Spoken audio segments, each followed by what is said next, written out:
live on YouTube, Facebook, and Instagram. We are here today to talk about how to win in the seller's market because right now the seller's market is very, very, very competitive. People are getting outbid. People are, uh, not closing or been pre-approved and have to get pre-approved again if they already went past that 90-day period. So how do you win? How do you get that deal? You know what I'm saying? Like, how do you go ahead, put your offer in, get accepted? What do you have to do as a buyer? And more importantly, what do you have to do as an agent? And all these things have to work together in like a triangle. So you have the buyer, the agent, and the mortgage loan originator. Okay. So one of the main problems right now in the market is that the inventory is so low. And in the low inventory market, you have a bunch of buyers and only a few sellers, obviously, right? So how do you stand out? How do you stand out? And one thing that people aren't doing is catching the low hanging fruit. If you know you're not going to get the listing that's done on market, then you have to find a listing that's off market. Okay, as an agent, if you have buyers, you should be working to get at least minimum 8 buyers. I'll say it one more time, at least a minimum of 8 buyers. And that means you need 8 people who are looking to buy within the next 30 to 90 days. And you also need all of them to send you their pre-approval letter. I mean, that's self-explanatory. You're not going to take someone out that doesn't have a pre-approval letter. All right. So you need at least 8 buyers and 8 pre-approval letters. Now, the reason why you need that is so that you're not selling fluff and, oh, I have buyers, and you don't have nobody. Like, no one wants to waste their time. Don't waste people's time. Come there with something good. Come to a seller with a bidding war already. And in the low inventory market, you need to get the low hanging fruit. And those are the expired listings. Expired listings are people who already were interested in selling. Maybe they didn't get the price they want. Maybe they didn't have the house ready. Maybe the realtor didn't show. Like, you don't know. You don't know why they didn't sell. So why not go to expires and tell them, listen, I'm an agent in that area. I have buyers looking in your area. Here's 8 pre-approvals right now from buyers I'm working with that would love to buy your house. And that's going to open the door for you. That's going to help you get in to where you are not just telling them, oh, I have buyers. And they're like, well, where they at? No one wants to hear that anymore. No one wants to hear the sales pitch of, yeah, I have buyers and you have to give me the exclusive and then I'm gonna bring them. No one want to hear that. Nobody wants to hear that. So don't even try it. Don't try it. All right. So have multiple pre-approvals and sell them on the truth, not on the fluff, not on uh the dream that you may have someone for their house. Sell them that you really have someone for their house and have them. If you need tips or ways on how to generate leads, you need to subscribe to this podcast. Like I said earlier, we are located on everywhere podcasts are shown: Apple Podcasts, Spotify, Apple Music, everywhere. You need to subscribe because we're going to get into that later. All right. Now, when you are doing it and you have that, like, that, 1 second, guys. 1 second.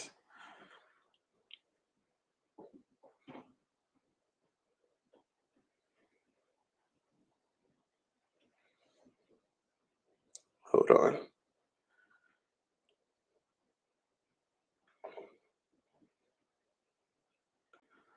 Okay, so apparently we are not streaming onto Instagram. So this is what I'm going to do.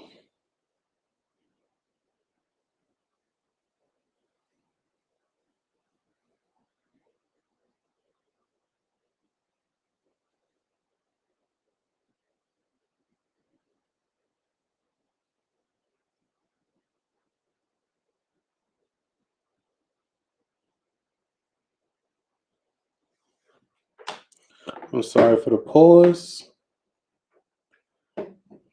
Apparently we're not streaming on Instagram. All right, so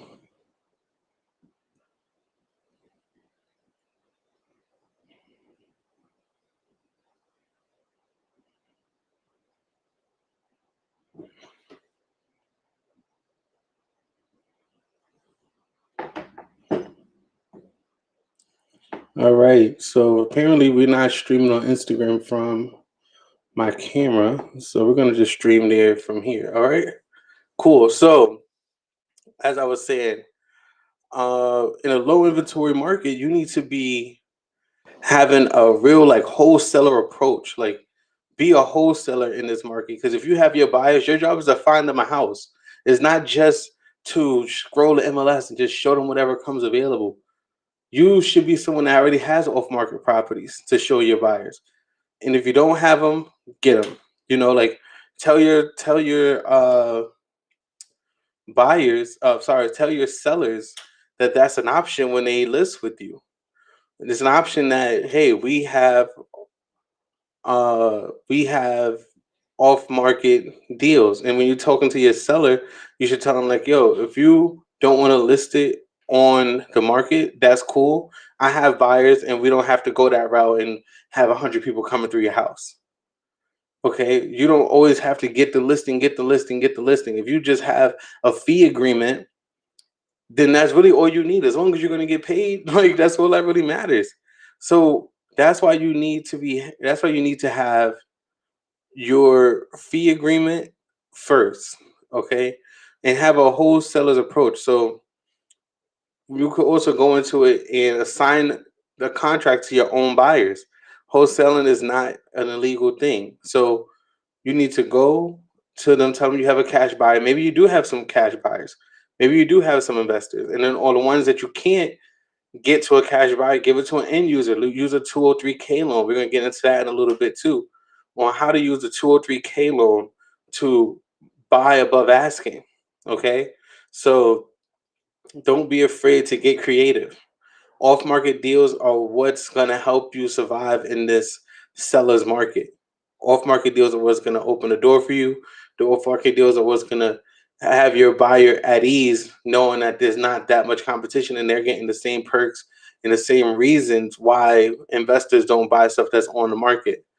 All right. So if you want something that's going to help you while you are shopping on the market, if that's not an option. So we have some things that we do and we practice too. This is why my team is always closing deals. Okay. So one thing you want to do, and I don't know why people tell their buyers not to do it now. I think before, when it's a buyer's market, then this is probably good advice. But right now, what you should be doing is going to open houses, cool.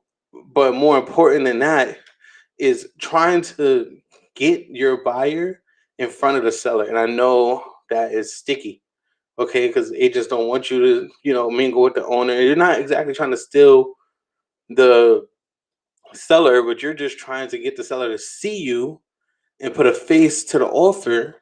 And also, when you are going in there, you need to coach your buyer on being authentic. And if they like the place, show that they like the place. You know what I'm saying? Like, why would you go in there and act like you don't care? Or go in there and act like you don't really want it? Go in there and show that you like the place. Okay? Show that you like it. Show enthusiasm. And the reason why you want to show that you love the house is because they're more likely to think, oh, you know what? This person's most likely going to close. They really like this house. They're not going to, you know, make this deal horrible or make it a nightmare.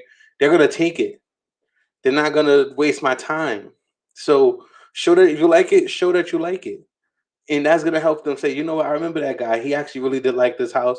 I'm going to take his offer. And those are the things you could do to even get your offer taken before, get your offer accepted, even when you don't have the highest bidding offer. All right. Now, some secret sauce that I want to give you guys when it comes to getting your stuff um, accepted, all right, is yes, you want to have a DU, underwritten approval, which means like your loan is basically pre-approved. It's further than pre-approved. It's actually like already been underwritten. You're just waiting for an address, and you plug in the address. You talk to the seller's attorney. You get their paperwork. You put the deal in. The deal is basically done because you already got funded, pretty much. And in a way to make it simple, what you want to do, and this is how you're going to finance the money that's coming over asking, because obviously the bank is only going to give you whatever your LTV is of the appraised value. So let's use some numbers. Let's say the house is worth $200,000 and the appraisal comes in at 190. The bank is only going to give you minus your down payment the max 190. So it'll probably be 187 and then 7,000 for your down payment, and it'll add up to 190. You know what I'm trying to say? So one way you can come above asking and still finance that uh, cash that you're offering above asking is by using a 203K loan. 203K loans finance 110%. As long as you have a minimum of $5,000 worth of work getting done, you can finance a 203. You can finance the house with a 203K loan. So let's say you're looking in a higher market at $500,000 single families. You're gonna tell me in that whole house there's nothing that you want to do that will cost at least $5,000? Look at that bathroom. It looks like it needs a little bit of work. You know what I'm saying? Look at those floors. I kind of think those floors need some work. You know? Oh, look at his cabinets in the kitchen. We may need to change those out.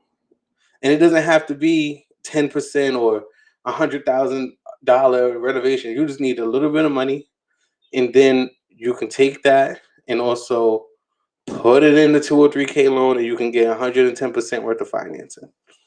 Another sneaky way of doing it is using the 203K loan as a way of getting seller concession when you put in a seller concession above your offer. So if the house is $500,000 and you want, I don't know, $20,000 on the seller concession, with $110,000 financing, 110% financing, you can finance the house for up to 550, because 10% of 500 is 50,000.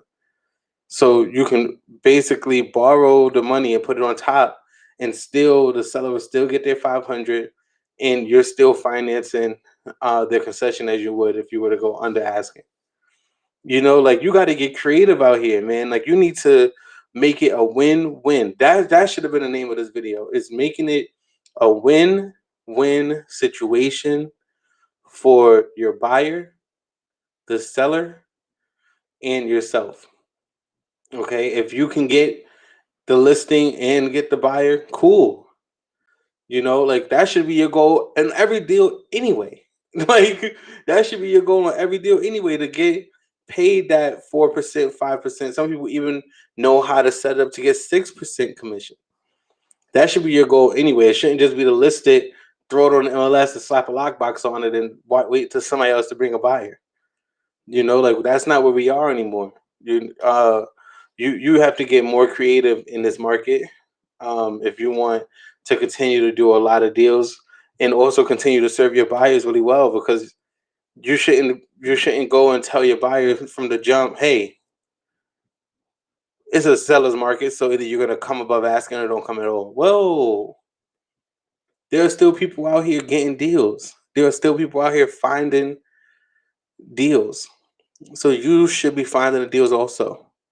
Finding the deals and getting them in and closing them. All right, that should be exactly what your job is. All right. So one way of getting 1 second. Let me know if you can hear me on Instagram. One way of getting 1 second, y'all.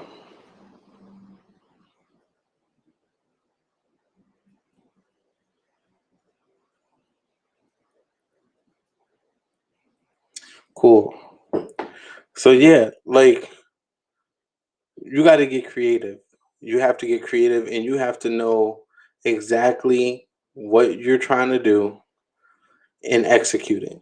Okay, I'm telling you, if you go after the expire listings and you have your buyers in place, that is how you're going to do it. So if I had to break it down in a few steps, I would say the first step would be getting your buyers. Make sure your buyers are pre-approved. Don't go out here with people who don't have the financing yet. Even if they just want to see what's out here, tell them go into some open houses they can see for themselves. You shouldn't be out there with them, okay? Once you get the pre-approval, stack them up, get at least 8. Minimum is 8. That's not the goal. The goal is not to have 8. The minimum is 8, okay? If you need to get leads, if you need to get buyers, one way you can do it is by asking to host an open house and having an open house sign in, and then having those people, even if they're not looking to put an offering on the house that you're at, tell them that you have other properties and to send you the pre-approval so you can schedule a showing with them, and ask them if it's okay if you could find them a house that's probably off market. 90% of the chance they're going to say yes. All right. Get that permission from them to send their pre-approval to other sellers. Once you have at least 8, go to the expired list. Call those sellers and tell them you have ready and willing buyers today. You don't necessarily have to tell them to list it because you want to get the deal done as soon as possible. All right. And that's what's going to make you stand out. Look, I don't want to list your house. You already tried that. I just want to see if any of these buyers will take it. And if not, I could bring you some more and we can stay in contact. That's it. It's not always about getting a listing. And if they see you will keep bringing buyers, 8 this time, 5 next time, 7 next time, and by the end of the month, you done brought them over 20 people with pre-approvals, no less. Then they're gonna say, "Hey, how about we just list it? Why not?" They're gonna talk to you. They're gonna tell their friends about you. All right, so that's what you want to do. Have that conversation, get them in, do it right, and definitely get creative and don't be afraid to step outside your comfort zone and go the extra mile for your buyers.